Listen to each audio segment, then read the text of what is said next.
The last two in our shapes are ramp up and ramp down. To see what these can do, let's start by jumping into a new composition, number 4, burning it down.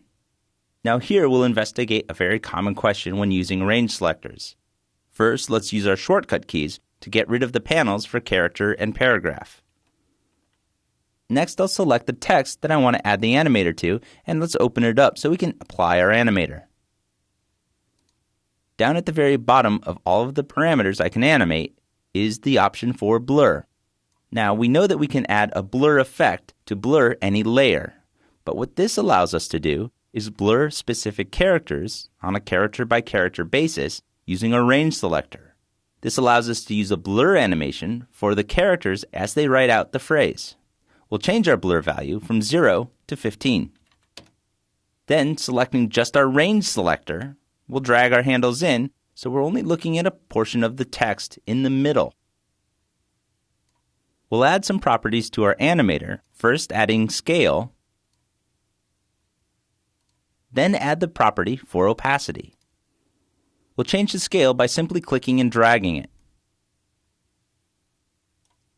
We'll also change the opacity, but not to 0 quite yet. Instead, let's change the opacity down to about 30% so we can still see the text on screen. Next, let's open up the range selector to see all of the different advanced options. In addition to the units value, basing it on character, words, or lines, we can change its mode. If we change the mode from add to subtract, After Effects is going to apply all of our new parameters to anything that is not in this current range selector. But this isn't what we want. We want the opacity and the blur to only happen at one end.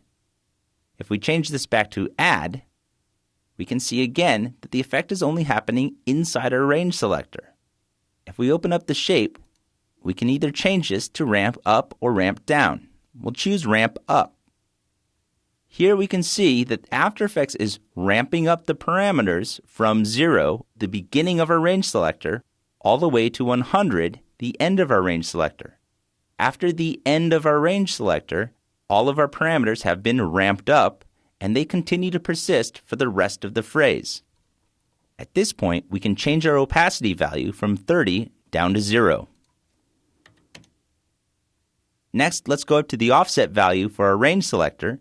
Then by dragging it to the left, we'll change the offset value so we bring the text on from left to right. If instead we choose ramp down instead of ramp up, the opposite effect will occur.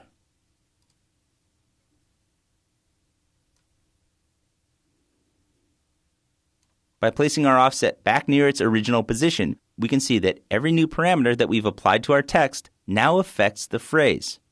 Everything inside of our range selector is ramping it down to its original position from the start being completely affected to the end of our range selector being not affected at all.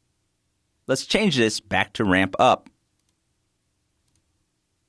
So we know that we can blur this text on, and now the opacity will also change as our range selector passes over the phrase. But let's add an effect to color it. Again, up in the Effects Control window, I'll simply Control-click or right-click on a PC to bring up the effects. Then I'll add a color correction, again choosing Colorama.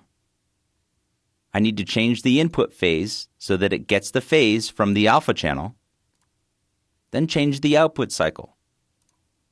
Rather than selecting the ramp green as we did before, let's use a very handy preset called Fire. Because this is using the alpha channel to define what the color will look like, where it doesn't exist at all, it will be black.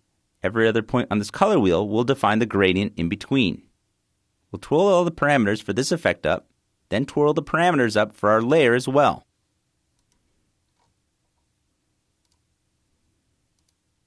I want to duplicate this layer, so I'll select it, then use Command D or Control D on a PC to get a duplicate layer.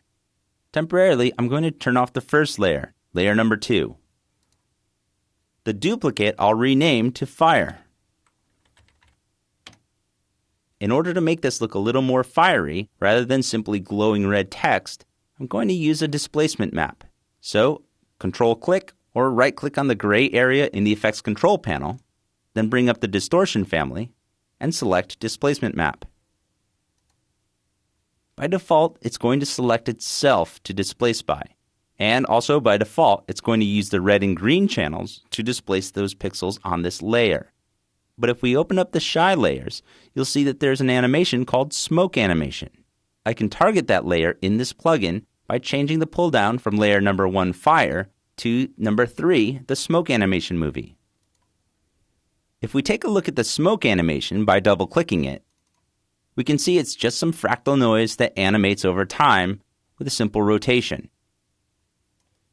If we go back to our composition and select our Fire layer, we can see that the fractal noise is starting to distort our layer, but it's not distorting it that much. We need to change our maximum horizontal displacement and our vertical displacement even more so that we can truly see it. I'll increase the values by simply clicking and dragging.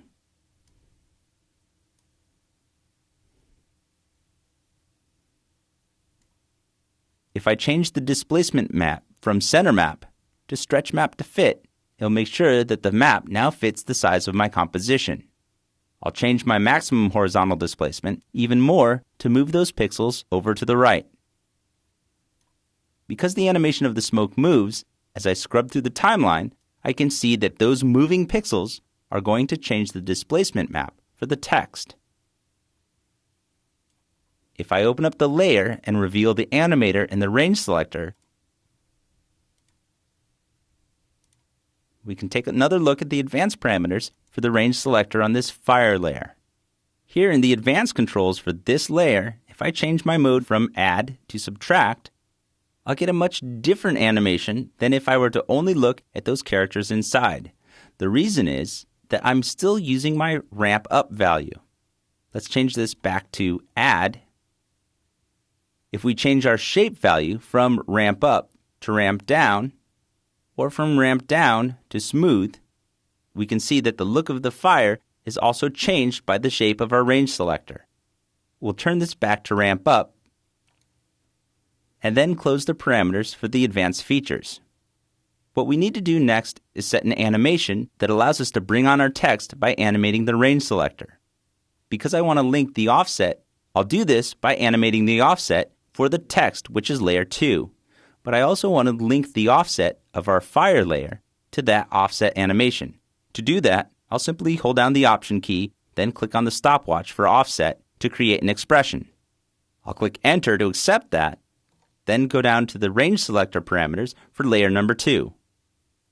I'll click the Home key to go to the beginning of the comp, then set an offset value of -75. We're not seeing any change yet in our Fire because we haven't linked the two parameters yet.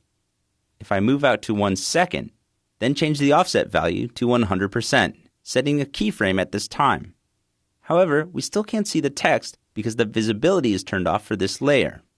We'll simply hold the spacebar down, which changes the cursor to the hand tool, then drag up until we can see the visibility column and turn the eyeball on for this layer. Now I can see by scrubbing in the timeline the animation works for the text. But I want it to match for the Fire layer as well. Again, I'll use the spacebar, then click on the pick whip for the expression we started to set up. I'll click and drag down and link to the offset value for the text. I'll use Enter to accept it.